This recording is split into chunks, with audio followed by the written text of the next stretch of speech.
por tu palabra. Te pedimos, Señor amado, que seas tú quien hables en esta mañana, Señor, que nuestros corazones estén dispuestos a escuchar tu voz, Padre. Yo en ti, Señor amado, y tú en mí, en el nombre poderoso de tu Hijo Jesús. Amén. Quisiera en esta mañana reflexionar bajo el tema formación en tierra de Baal. Formación en tierra de Baal. Hay temporadas, hay momentos en nuestras vidas donde Dios no nos lleva al lugar cómodo. Nos gusta el lugar cómodo, nos gusta que Dios traiga a nuestra vida descanso, pero hay momentos donde Dios no nos lleva a ese lugar cómodo, sino que nos lleva a un lugar que confronta, un lugar donde somos confrontados con nuestras falsas seguridades, nuestros falsos ídolos, nuestra autosuficiencia y mira esto, nuestras ideas equivocadas sobre Él. A veces tenemos ideas equivocadas de Dios y eso es humano y es normal. Es como cuando usted ve a una persona, ve su aspecto físico, ve su cara seria y después cuando la conoce es una persona tranquila, es una persona buena. De igual forma hay personas que están riéndose pero no son muy fun, ¿verdad? Para estar al lado de ellos, ¿verdad? Y a veces nosotros tenemos la idea equivocada de Dios. Vemos a Dios de una forma y Dios quiere que nosotros le conozcamos cada vez más. Y tener la idea equivocada de Él nos lleva a un lugar donde Dios nos confronta, donde Dios nos lleva a un lugar donde podamos conocerle de manera mejor. En esta porción de Primera de Reyes, del capítulo 17, vemos al profeta Elías, un profeta de Dios que tuvo su ministerio bajo el reinado de un rey que se llamaba Acab.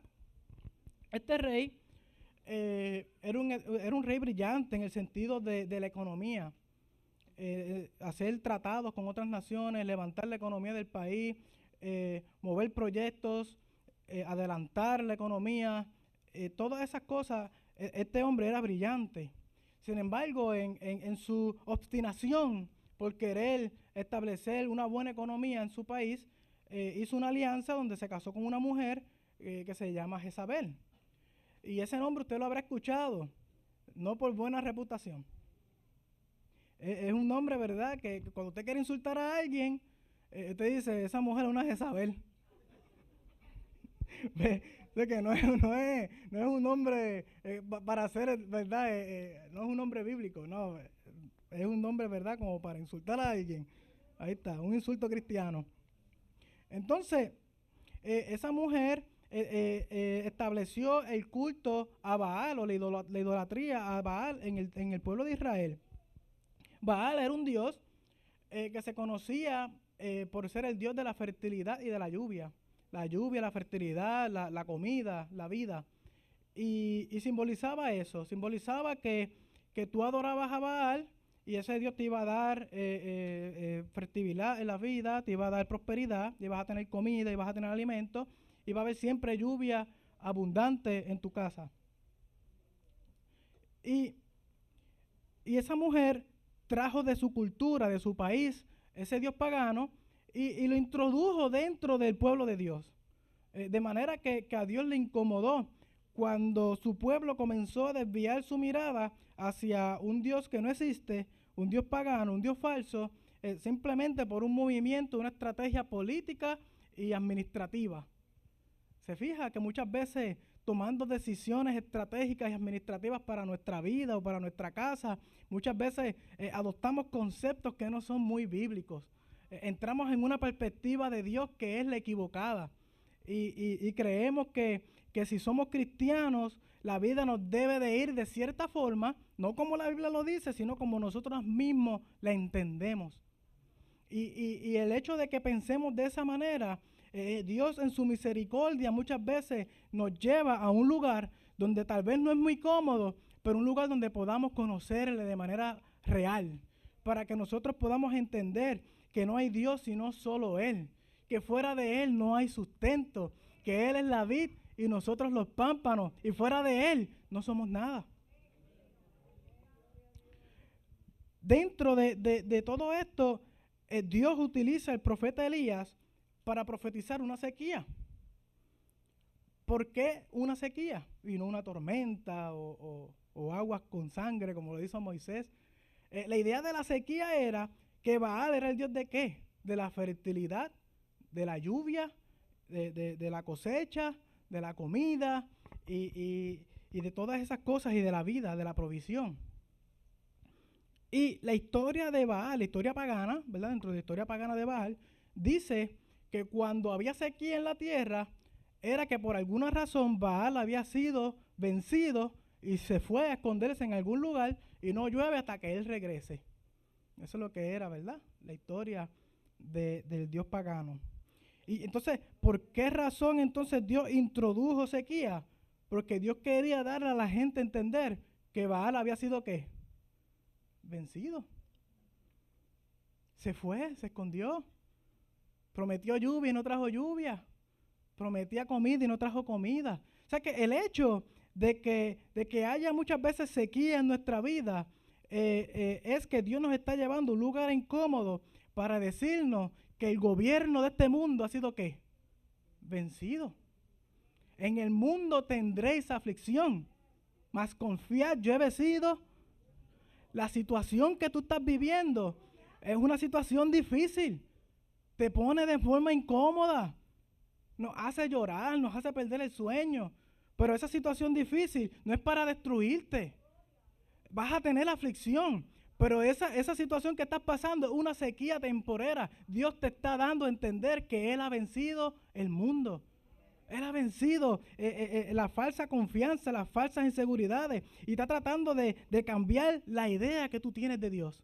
Está tratando de cambiar la idea que tú tienes de Dios. Quiere formar nuestro corazón y nuestro carácter. Quiere que lo conozcamos cada vez más. La sequía que tú estás viviendo es evidencia de que tus falsos ídolos han sido ¿qué? Vencidos. Eso es. Por eso es que nos sentimos incómodos. Porque son nuestras falsas inseguridades, son nuestras perspectivas falsas de cómo vemos a Dios. Que cuando nos pasa algo, decimos, Dios, pero ¿por qué me está pasando eso si tú eres un Dios bueno? Yo te estoy sirviendo. ¿Por qué me está pasando este tipo de cosas? Y Dios dice, bueno, es que tienes una enseñanza errónea de cómo es la palabra. Tienes una enseñanza errónea de cómo es nuestra relación. Te voy a llevar a este lugar incómodo, a esta sequía, para demostrarte que el mundo ha sido vencido y que yo soy tu Dios verdadero. Elías pensó que Dios lo escondería en un lugar santo. En una de esas ciudades secretas de esas, donde están los profetas y los hijos de los profetas, en una ciudad de levitas, no sé, en el templo. Pero recuerden que cuando nosotros vemos la historia desde el punto de vista amplio, Elías era un hombre perseguido. ¿Dónde primero lo van a buscar? En el templo. A veces nos queremos esconder en el lugar que menos sentido hace. Queremos refugiarnos en el lugar donde no hace sentido. Y a veces nosotros vamos directo para allá, dice, aquí es que Dios me va a prosperar. Y Dios dice, tú no ves que tú estás caminando a tu perdición. Tú estás fijándote dónde tú estás caminando. A una ciudad levita, secreta. Pero si te está siguiendo el rey. Él conoce dónde están los levitas, Él conoce dónde están los profetas, Él conoce. Ahí es donde primero van a buscar. Pero entonces, Dios lo envía ¿a dónde? A Sarepta, tierra de Baal, lugar de Sidón. Región donde se suponía Baal gobernaba. Gobernaba la lluvia, la fertilidad, la provisión y la vida. Y precisamente allí había hambre, desesperación y muerte. Entonces decimos, Dios me está llevando a un lugar. Yo estoy aquí porque Elías estaba en un arroyo. Fue a un arroyo, Dios lo mandó ahí al arroyo. Y el arroyo comenzó a secarse. Entonces Dios le dice, pero no te preocupes. Se está secando el arroyo. Sí, el arroyo se secó por la falta de lluvia, por la sequía que tú mismo profetizaste. O sea, que lo que él mismo profetizó ahora le está impactando a él. ¿Ves cómo es la cosa? Que a veces nosotros enseñamos la palabra y corta para allá y corta para acá. Corta para los dos lados, ¿no? Y dice, ahora el arroyo se está secando, pero vete allá a Sarepta, a Sidón. Y a lo mejor Elías decía, pero si allí está peor que aquí. Allí lo que hay es hambre, desesperación y muerte. Aquí por lo menos hay un arroyo seco, pero allí hay desesperación y muerte. Y tarde o temprano, todas las cosas que nosotros pensamos que nos sustentan, se secan y entramos en desesperación y en hambre, ya sea espiritual, sea hambre emocional, sea hambre intelectual. Llega un momento donde sentimos que nos falta en ese lugar incómodo donde Dios nos lleva. Y Dios le dice, yo le he dado orden a una mujer para que te sustente. Qué bonito eso, ¿verdad? Cuando Dios te dice, yo hablé con fulano, allá, con el jefe tuyo, yo hablé con él para que te promueva. Hablé con aquel hermano para que te ayude. Hablé con el otro para que te dé la mano y te levante. Y uno dice, mira, qué bonito es eso. Eso es hermoso. Eso es tremendo. Dios le habló a Elías. Pero cuando Elías ve a la viuda no tuvo sueños, no tuvo visiones, no se le apareció ningún ángel, ni tuvo revelaciones espectaculares. La viuda lo identificó por su manera de vestir. Y tú dices, Dios, pues Dios me dijo que le había dado orden aquí a la sierva para que me sustente. Y parece como que la sierva no sabe nada de lo que está pasando aquí. ¿Qué pasó aquí con el plan de Dios? ¿Se fija? Que a veces tú eres parte del plan y del propósito y no tuviste ni sueños, ni tuviste revelaciones, ni se te apareció ningún ángel. Porque nos gusta, son pentecostales, nos gusta la profecía, que se mueva, nos gusta lo extraordinario, nos gusta, y es hermoso cuando pasa, es hermoso. Pero en esta historia, Dios te lleva a un lugar incómodo y parece que hay una desconexión espiritual aquí. Parece que la mujer no sabe nada. Una mujer de Sidón, viuda, pobre, idólatra, recogiendo leña, escucha esto, preparando su última comida, the last supper, y esperando a morir junto a su hijo. Eso escogió Dios para sustentar a Elías. Recuerda que a veces pensamos que Elías fue a ayudarle a ella, pero el plan divino no era ese. El plan divino era que la viuda iba a sustentar al profeta. A veces vemos dos personas y pensamos que una está ayudando a la otra y al revés. ¿Se fija? Y muchas veces nosotros nos vemos en la posición de la viuda, que estamos recogiendo leña, preparando nuestra última comida, esperando morir nuestros sueños, a que mueran nuestras metas, a que muera nuestra fe. No se nos aparece ningún sueño, no se nos aparece ningún ángel, no se aparece ninguna palabra profética. Hoy día hay hasta danza profética. Se fue. Y todas esas cosas, y muchas veces nosotros nos preguntamos, ¿estará Dios en control de mi vida? Lo estará. Porque aquí no hay ni sueño, ni si Dios me hablara, si Dios me mostrara, si Dios me hiciera entender. Mira, hoy Dios te está diciendo, eres parte del plan de Dios. No hace falta ningún sueño, no hacen falta visiones ni ángeles, no hacen falta revelaciones espectaculares. Estás recogiendo pedazos de leña, estás preparando tu última comida, estás aceptando que se acabó todo. Y aún así Dios dice, hay vida, hay esperanza. Hoy no es tu último día. Esta mujer, sin saberlo, estaba siendo parte del plan de Dios. Una viuda pagana será instrumento divino sin comprender completamente lo que está ocurriendo. Ve que muchas veces nosotros decimos que Dios no me va a usar porque yo tengo tantos defectos en mi vida. Y yo tengo una vida tan extraña, tan desordenada. Y aquí Dios está escogiendo una mujer pagana para ayudarle. Ella ayuda a Elías y Elías la ayuda a ella. Ella ayuda a Elías y Elías la ayuda a ella. En conversaciones normales, en actos simples de obediencia, en decisiones pequeñas, en encuentros inesperados, ocurre que somos parte del plan de Dios. Te encontraste con alguien en la tienda y ahí te dio una palabra.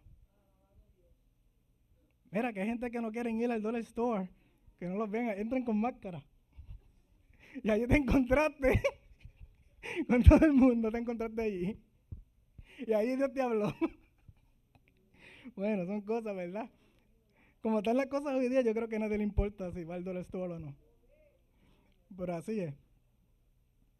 Hay personas que piensan que Dios está ausente en sus vidas cuando en realidad Él está moviendo piezas silenciosamente alrededor de ellas. Pensamos que hay ausencia de Dios en nuestra vida y Dios moviéndose en el silencio. Moviéndose en el silencio. Tú esperando el sueño, esperando la revelación, esperando que venga el siervo y te ponga la mano y ahí se forme la gloria. Y no, en conversaciones pequeñas, en decisiones. Ahí se mueve Dios, ahí se mueve Dios. Sarepta estaba ubicado en Sidón, tierra de Jezabel, territorio de Baal, centro de idolatría. El Dios de la lluvia no podía traer lluvia. El Dios de la fertilidad no podía producir pan. Baal prometía, pero no cumplía. La casa de la viuda estaba vacía. Promete y no cumple. El trabajo a veces te promete y no cumple. El grado académico a veces te promete y no te cumple.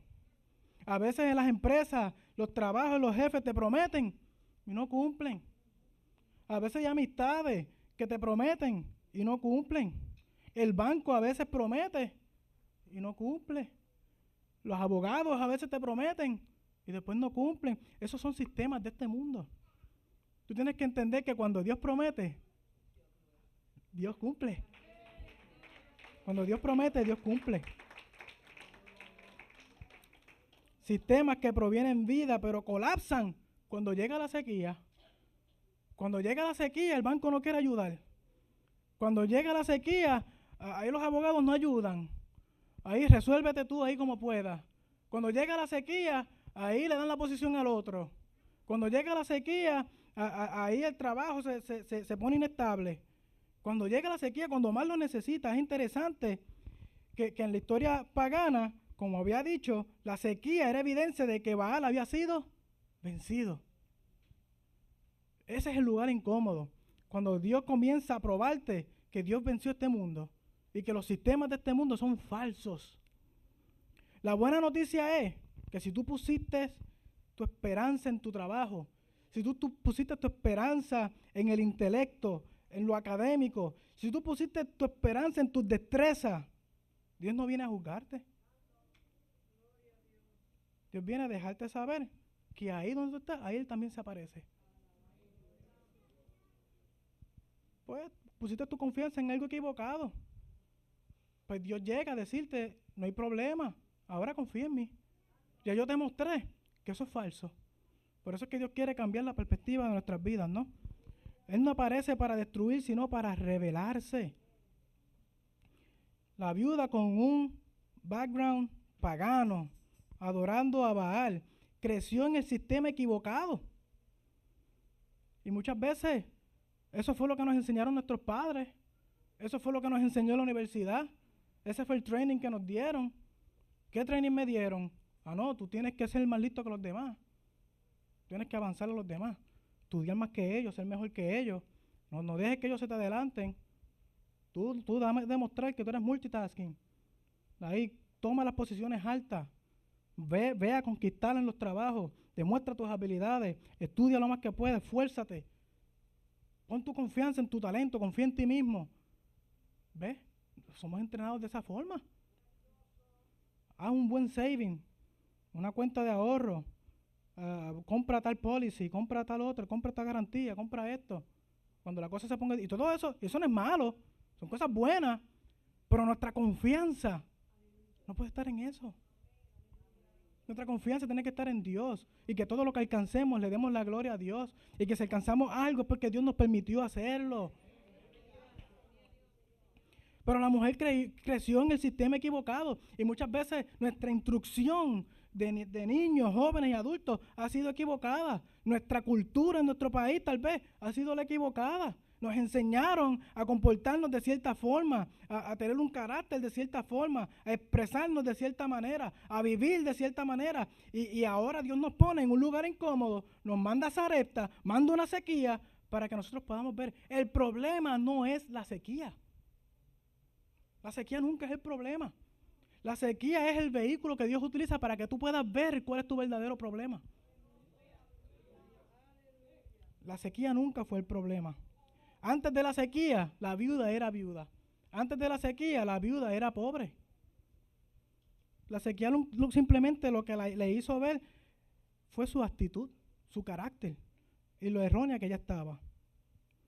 La presenta vulnerable, quebrada, desesperada y humana.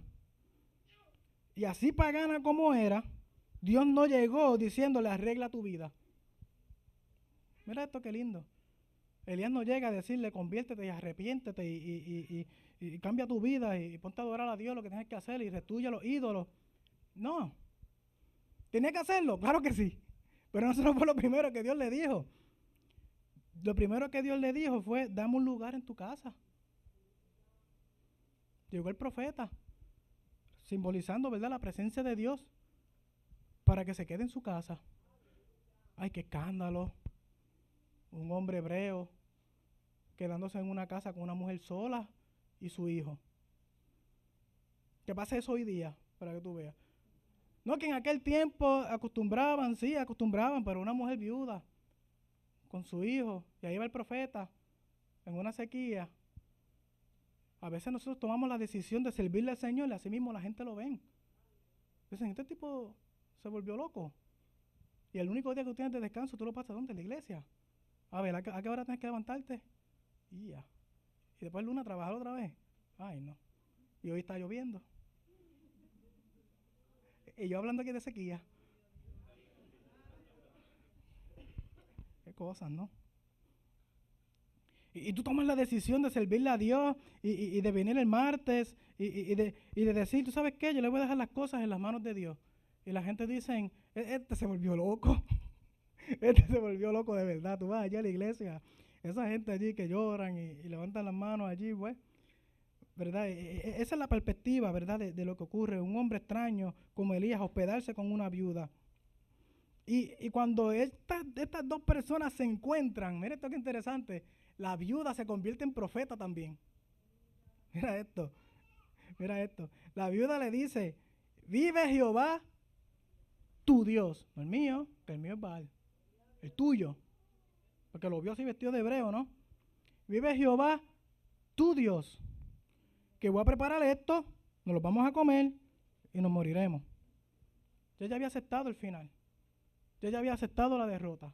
Y muchas veces nos pasa así. Porque es que vemos que es tan real. Y leemos la Biblia. Y a veces nos ponemos a pensar y decimos que yo estoy haciendo que no me funcionan las promesas de Dios. Que yo estoy haciendo que no, como que esto no vive en mí. Como que yo veo aquí tantas cosas lindas y promesas. Y yo acá en mi realidad humana veo tantas cosas diferentes. Estoy viviendo tantas cosas diferentes. Y tú dices, mira, vamos a preparar esto, vamos a comer el día de hoy. Y ya, y nos morimos. Hasta aquí llegamos. Este es el final.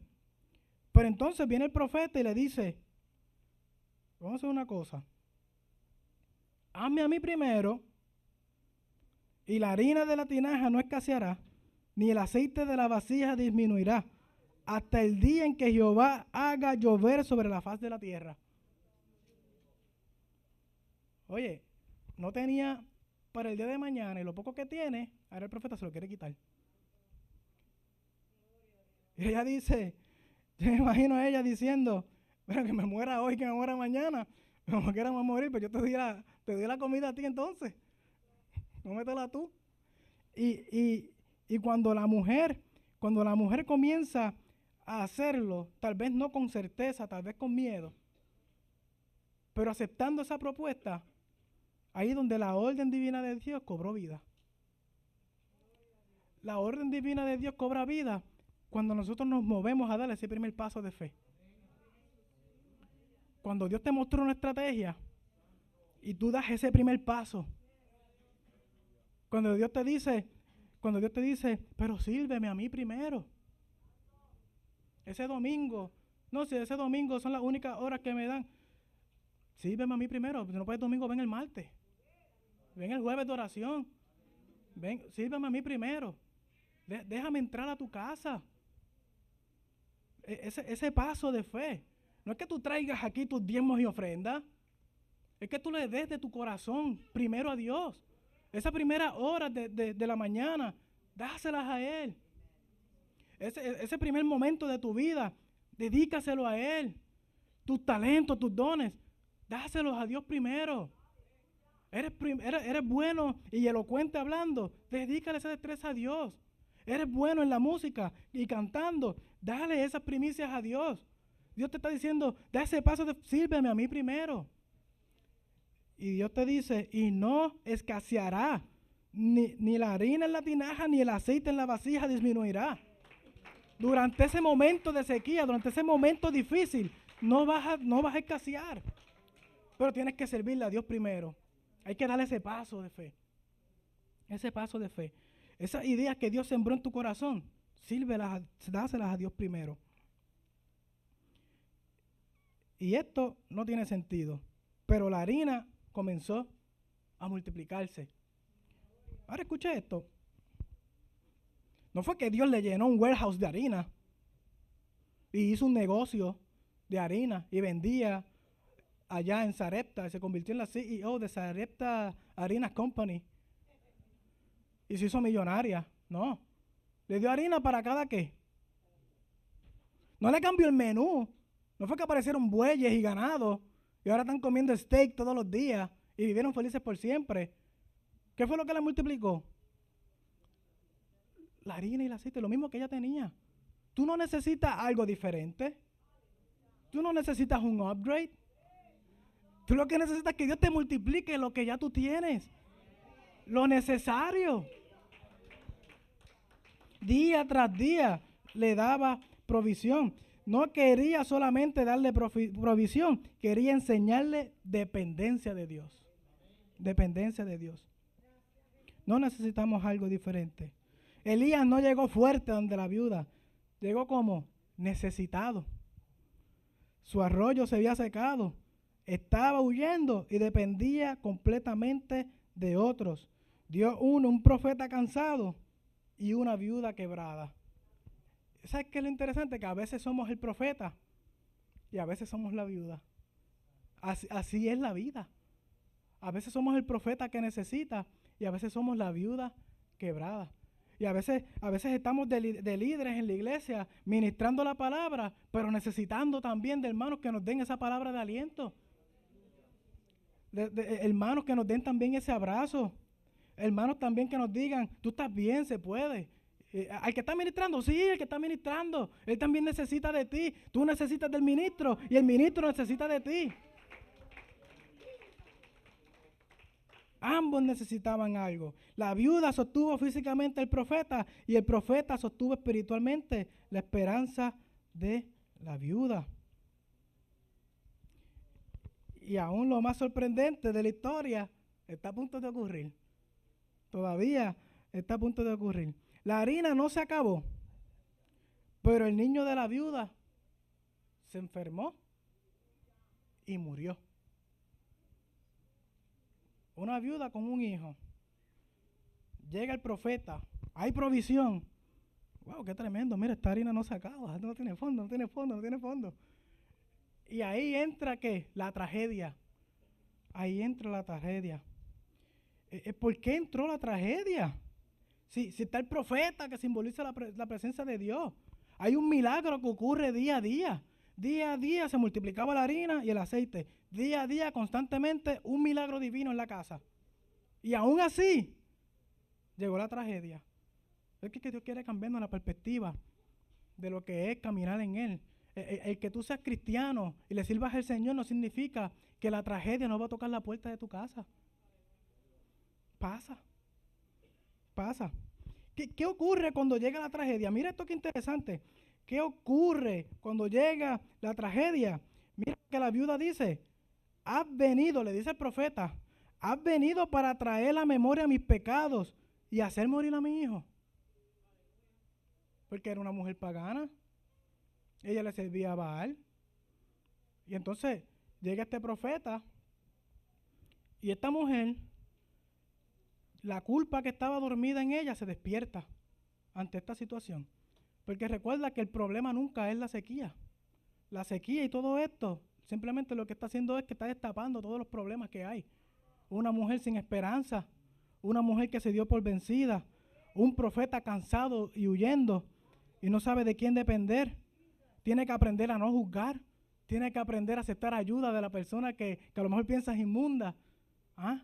Dios está transformando al profeta, está moldeando y formando el profeta, y está moldeando y está formando a la viuda. Y ahora la viuda dice, por eso fue que murió mi hijo. Dios trayendo a memoria mis pecados, lo que yo hice en el pasado, las cosas que tú hiciste en el pasado, las cosas como la manera que tú viviste en el pasado, las mentiras que dijiste, todas las cosas que tú hiciste, eso no tiene nada que ver.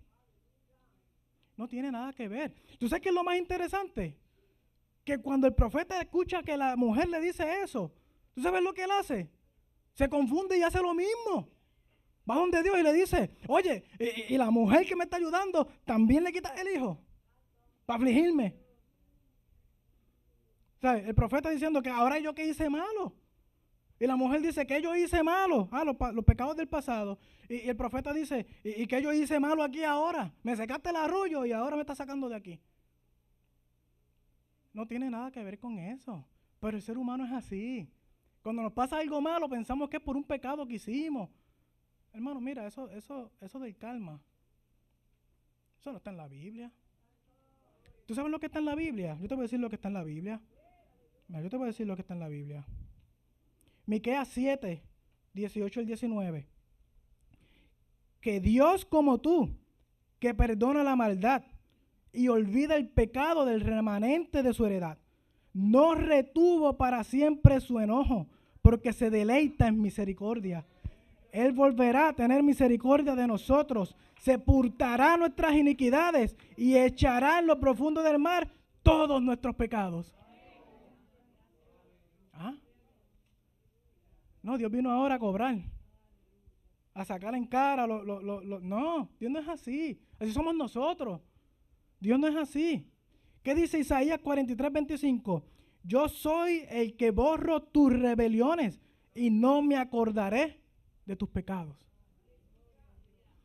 Jeremías 31, 34. Perdonaré la maldad de ellos y no me acordaré más de su pecado. Segunda de Corintios 5, 17. De modo que si alguno está en Cristo, nueva criatura es. Las cosas viejas pasaron y aquí todas son hechas nuevas. Sácate esa culpa de tu corazón. Saca esa culpa de tu mente. Esos son trabas del enemigo. Eso es el enemigo tratando de confundirte. ¿Viste lo que te pasa por irreverente? ¿Viste lo que te pasa por no orar en tu casa? ¿Viste lo que te pasa? No, eso no tiene nada que ver. Tenemos un Dios que perdona y hace las cosas nuevas. Él no se aparece a sacar en cara cosas de nadie. Él se olvidó de todo eso. Él borró tus pecados. Él vino a restaurarte, Él vino a ayudarte, Él vino a extenderte a ayudarte. Pero ¿qué es lo que ocurre? Que no estamos exentos de la aflicción, no estamos exentos de la tragedia. Dios quiere cambiar la perspectiva que nosotros tenemos de Él. Él dice, yo no vengo a tu casa ni a castigarte ni a juzgarte. Yo cuando llego a tu casa es para levantarte, perdonarte y restaurarte. Eso es lo que hace Dios. Que nos va mal en la vida, a veces nos va mal. Tomamos malas decisiones, nos equivocamos. ¿Y qué hace Dios? Nos ayuda y nos levanta. Te sigue amando igual. Ya Él murió por ti, ya Él limpió tus pecados. Ahora, ¿qué hace el profeta? Y aquí es donde sucede algo hermoso. El profeta ora como nunca se había orado en la Biblia. Esto es una oración sin precedentes. Ahí está, otro tema para la prédica. Oración sin precedentes. Nunca en la Biblia se había orado para resucitar a alguien. Pero cuando hay necesidad, hermano, yo te digo, cuando hay necesidad, a mí se me olvida la teología, ¿sabes? Se me olvida la hermenéutica, se me olvida todo. Cuando hay necesidad, tú te agarras de Dios por donde sea, como hizo la mujer que le tocó el borde del manto. Por donde sea, tú tiras la mano para agarrarte por donde sea. Si es la mano, si es el pie, si es el manto, yo no sé. Pero cuando hay problemas, yo tengo que abrazarme de Cristo. Allá se fue la teología, allá se fue el profeta y todo lo que sabía. Dijo, aquí hay que orar diferente. Para que ocurra algo diferente, hay que orar diferente, sin precedentes. Usted busca el rostro de Dios y si el Espíritu Santo le respalda, usted eche para adelante. sin precedentes. La primera resurrección registrada en la Biblia no ocurre en el templo, no ocurre en Jerusalén, no ocurre en Israel, ocurre en la casa de una viuda pagana en territorio de Baal. Ahí es donde Dios visita. No hay lugar donde tú te puedas esconder de Dios. Allá donde tú estás, allá te visita la gracia de Dios y hace que ocurra lo que nunca antes había ocurrido. Lo que tú ni pensabas que iba a ocurrir. Ahí Dios se mueve. Y Dios trajo vida. Baal no pudo traer vida. Baal no pudo traer lluvia. Pero Dios trajo vida. Y el profeta toma al niño muerto, lo carga, llora, ora, se extiende sobre él. Porque la verdadera espiritualidad no observa el dolor desde lejos, sino que se involucra.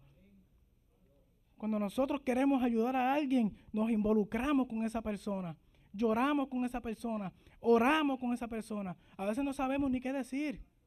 Y hacemos como el profeta, que nos confundimos y decimos ¿qué está pasando?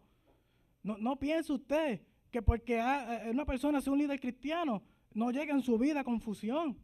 Usted llega a la iglesia, le cuenta el problema al líder, y usted le dice al líder, yo no sé qué está pasando, hermano, me pasó esto. Y el líder lo que hace es, cuando llega a la casa, se esconde y le dice a Dios, Dios mío, yo tampoco sé qué está pasando. El hermano vino donde mí, ¿qué le dije? Nada, porque yo tampoco entiendo lo que está pasando. Entonces ahí hay que orar sin precedentes. Hay que orar como nunca antes, para que Dios se mueva. El niño resucita y vuelve a la vida, dando a entender que la tragedia no estaba vinculada a pecados del pasado ni a la presencia del profeta, sino que aun cuando Dios es el centro de nuestra casa y nuestra vida, no estamos excluidos a que la tragedia nos aflija. Es la vida y nos pasa. No hay nada mal en tu vida espiritual. No tiene que ver nada con tu pasado. No tiene que ver nada con lo que tú estás haciendo. Pasó. Y esa culpa se tiene que ir hoy.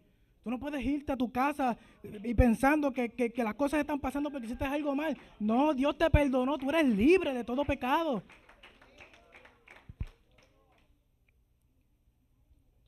Al final del relato, mire esto.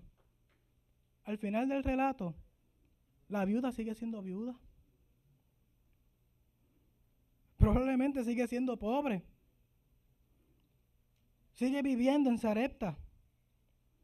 Y al terminar la sequía, recuerda que esto fue la profecía, la harina y el aceite dejaron de multiplicarse. ¿Cuál es la diferencia en esta historia al final? Que la viuda es la misma mujer, pero no es la misma mujer. ¿Te das cuenta? Cuando nuestra vida pasa por sequía, Ezequiel es Ezequiel, pero no es Ezequiel. ¿Ah? Familia de fe, pero no es familia de fe. Hubo algo que cambió, Dice, ahora conozco a Dios, fue lo que dijo la mujer. Y ahora conozco que su palabra es verdad. Eso es lo que Dios quiere.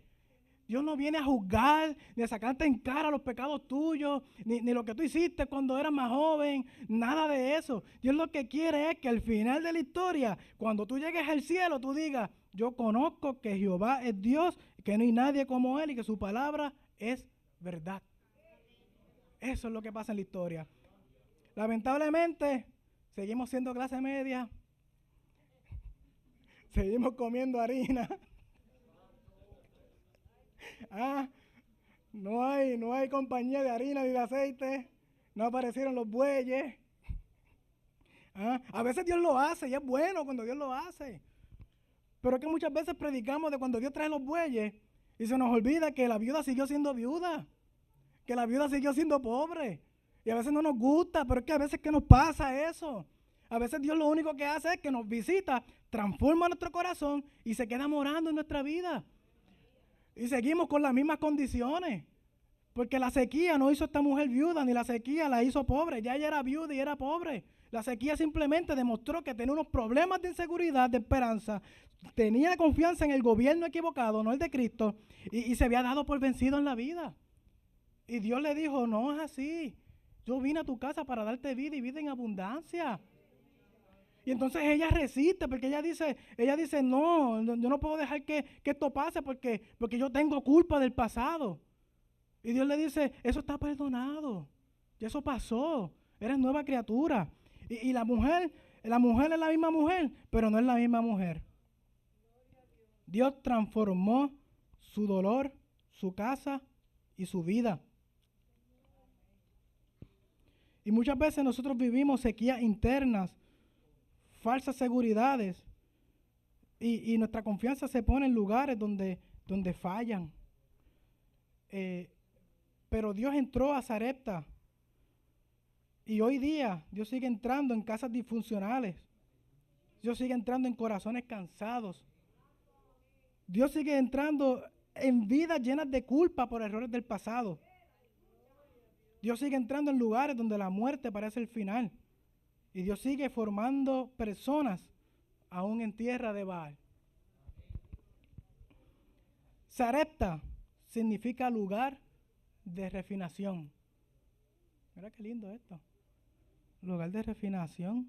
La refinación describe el proceso mediante el cual algo es purificado, separado de impurezas, transformado y llevado a una condición más pura y valiosa mediante el fuego, presión o procesamiento.